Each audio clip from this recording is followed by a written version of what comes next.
Hello and welcome back to the home to the lamest taste. This is the Vinyl Casket, all one word. You can check me out on Twitch, Instagram, and YouTube, where you can subscribe, like, and comment. Hit the bell for much more. Check out all the different kind of videos and playlists I have out on there. But this is my favorite series to make. This is the one, the only. This is Rewind Reviews, and we're going into the second part of something I've been very excited to do recently because I rewatched them all with my wife. But this is episode 6, our deep dive into Star Wars, the prequel trilogy. So in episode 5 of Rewind Reviews, we looked at the original trilogy, episodes 4, 5, and 6. Now we're going back. That was the late 70s into the early to mid 80s, and those sat there. You had TV specials and weird stuff, comics, books, but you didn't get another movie until 1999. That starts us out with the prequel trilogy. The prequel trilogy were 3 movies set before the original trilogy that set up everything that was going to happen in the main trilogy.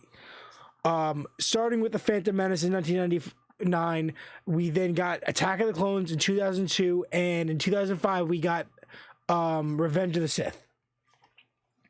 And those 3 movies introduce you to and lead you into the origin story for Darth Vader. That's basically what the prequel trilogy works as. It is the origin story of Darth Vader, how the Empire takes over, what happens to the Republic, how do we get to the point when we start episode 4, when we start A New Hope. How have we gotten this dark and this deep that we've needed a rebellion, right? It serves as a bunch of other stuff. C-3PO's origin. R2 never really gets an origin. He's just kind of around at the beginning of episode 1 and just trails all 9 main movies. But you meet Anakin Skywalker. So as a kid, 1999, I'm 5 years old, right? I see Star Wars first time. I see that one. That's my Star Wars, right? I probably had seen the other ones in passing, but I didn't really check them out until afterwards, right? So episode 1 is my first movie, right? Mind-blowing. To this day, I understand people's gripes with it, and I have my own gripes that I'm gonna talk about with these 3 movies. But Phantom Menace was crazy because it gives you the origin of the villain. Like, you meet this nice innocent kid and you get to see his journey of how he's discovered and all this great stuff, and he's gonna start his journey to be a great Jedi, right?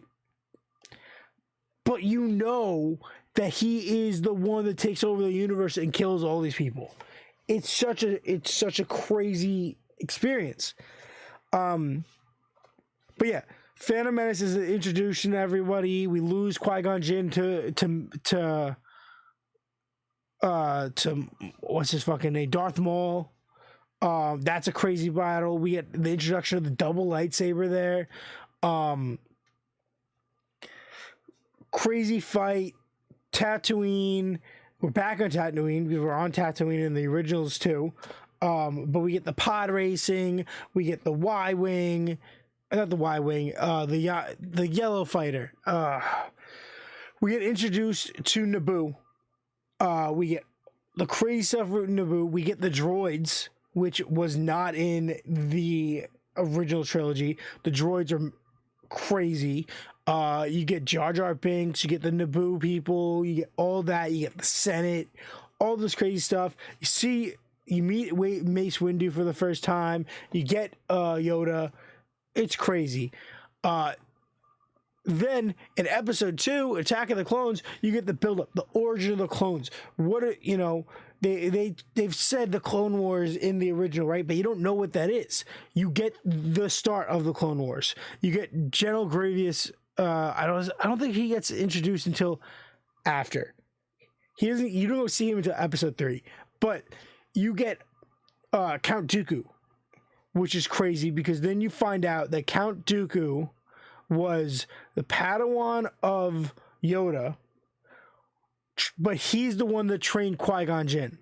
And then Qui-Gon Jinn trained Obi-Wan, and Obi-Wan's training Anakin.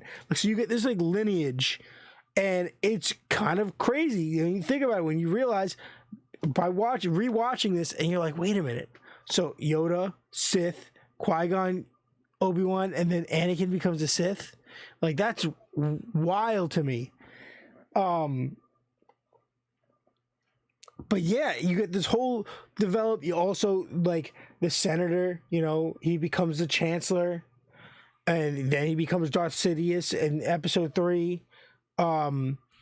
It's just really crazy because that movie, out of the 3, like I said, episode 5 was my favorite. I believe that episode 2 is my favorite.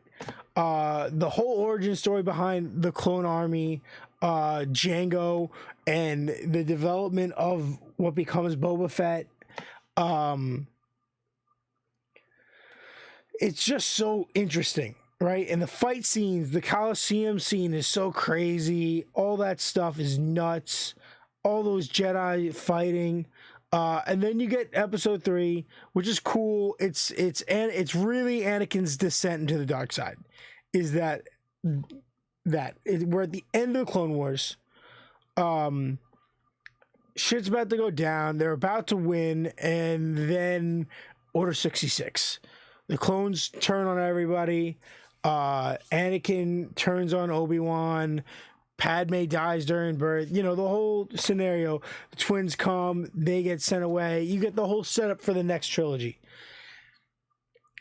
That's the setup, right? I could talk all day.